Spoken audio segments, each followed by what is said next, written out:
have a quick look at the mixer. So this is a big improvement.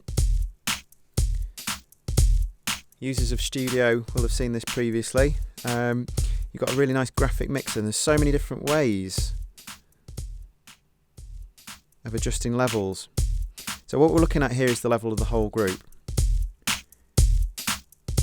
But actually, as I was playing around before, I noticed that this, as well as being a rotary, and you can click it in, it's also got like directional D functionality. So if I pull that down, I get to jump inside the group, and I've got control over the levels of the different drum sounds.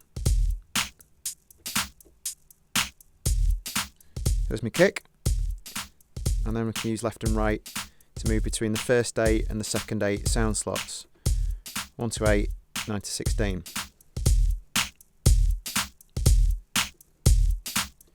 I can nudge through with this, and I can actually use the main rotary here.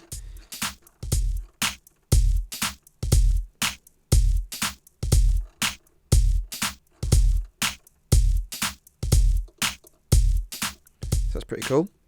And then if I go up, I go back up to the group level.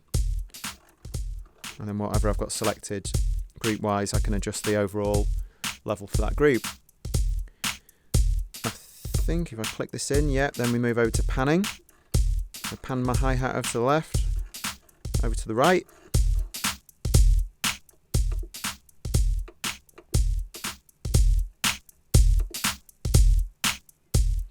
And as before, pretty sure that, yeah, if I hold shift, and actually that goes for quite a few different parameters. If you hold shift, you've got a little bit more fine detail on that movement. You see how it's going in 0.1 as opposed to bigger jumps. So just a few handy little workflow tweaks there. Okay, so there's your mixer. We'll come back to arrangement in a moment.